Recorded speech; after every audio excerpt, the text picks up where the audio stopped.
Hi students, it's Professor Matt here. Today I'm going to talk a bit about the Hollywood studio system during the studio era, as well as its mode of production. Now, most of the films that we're going to be watching this semester were produced in Hollywood, so it makes a bit of sense to talk a little bit about the system and its mode of production. It's no big secret that Hollywood has been in the business of making films for profit. MGM's logo reads, "Ar gratias artist," which is Latin for art's sake. And while MGM wasn't opposed to making art per se, it certainly wasn't the case that it was created for its own sake. Money has been and still is the driving force behind the Hollywood industry.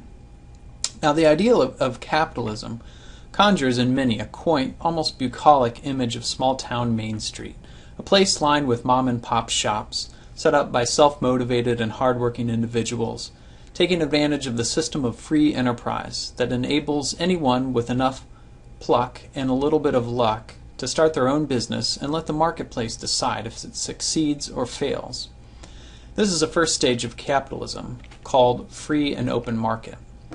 Now, in free and open market capitalism is characterized by small businesses and family-owned shops. But of course, not everyone in a capitalist economy is going to succeed. All things being equal, the marketplace will be the arbiter of who succeeds and who fails. Now, one might recall the famous quote from George Orwell's Animal Farm that all animals are equal, but some animals are more equal than others.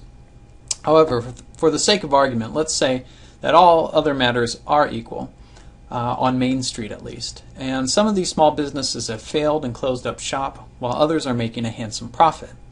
What's the next inevitable step? Well, the successful businesses will grow, expand, lease more space, left vacant by the unsuccessful businesses. Or perhaps they'll buy out the smaller upstart businesses to gain an advantage in the field. And this is called the second stage of capitalism, monopoly capitalism. Now, in monopoly capitalism, this is characterized by one or a few companies who control the marketplace and have enough power to dictate the rules of the system. By 1930, Hollywood had formed what's called an oligopoly, a rather amusing word to say, which is a form of monopoly capitalism, in which power is consolidated and held by a relatively few number of companies. Now, I'll talk more about Hollywood's oligopoly in a minute, but before that, let's get to the third and last stage of capitalism, called advanced capitalism. Now, the card-carrying Marxists like to refer to this phase as late capitalism in the hopes that the moniker will prophetically signal capitalism's demise, but as of yet, no such luck to the card-carrying Marxists. So by contrast, in monopoly capitalism, businesses still have identifiable owners and specialization in a field.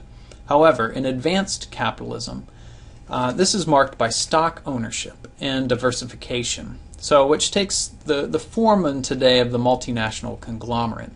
To illustrate, when MCA, the Music Corporation of America, purchased Universal Pictures in 1962, the trade papers announced that Universal was in, quote, the embrace of the octopus, which lovingly meant that MCA had its 8 hands into every aspect of the entertainment business.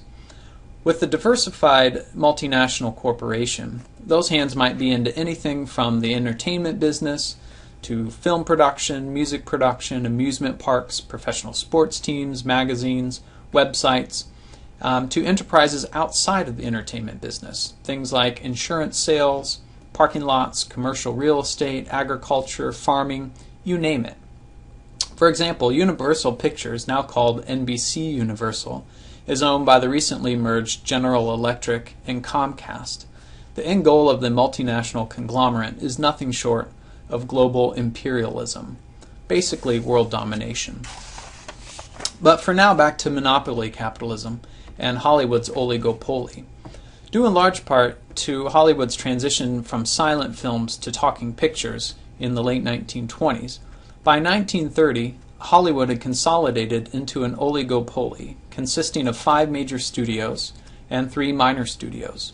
The 5 major studios were Paramount, MGM, Fox, Warner Brothers, and RKO. And the 3 minor studios were Universal, Columbia, and United Artists. Many of those names should still be familiar to us today. Now, what separated the major studios from the minor studios was something called vertical integration. which means that the major studios owned companies that participated in all three arms of the film industry. First is production, which is the making of films. The second is distribution, which are the middlemen, the people who advertise and book films in theaters, and basically get the films from production to the theater. And the third is exhibition, and those would be the theaters where the films are shown. Again, the five majors were vertically integrated, owning production facilities, distribution networks, and theaters. The key difference was the three minor studios did not own theaters, which was significant because that meant the major studios had guaranteed outlet for their products. They knew for sure that they would be able to play the films they produced in the theaters that they owned, while the minors had to rely on the support of outside companies to help book their films or show their films. By 1930, Hollywood could be defined as a mature oligopoly, which in essence means that the major studios had a tacit agreement to work together to support one another in the effort to maximize profits for themselves and at the same time keep independent companies out of the business. Now, this isn't to say that the idiom cutthroat capitalism was not operative here, because it certainly would apply.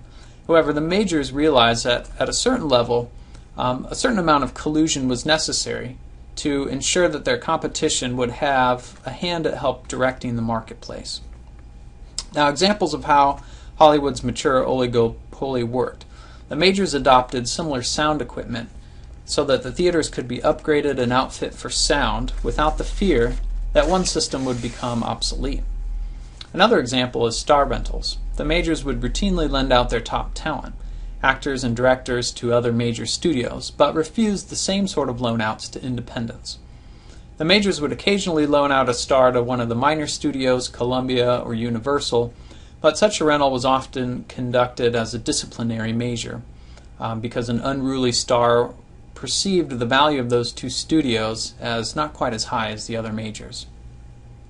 In Hollywood's mature oligopoly, the majors all adopted a similar method for booking their films called blind bidding and block booking.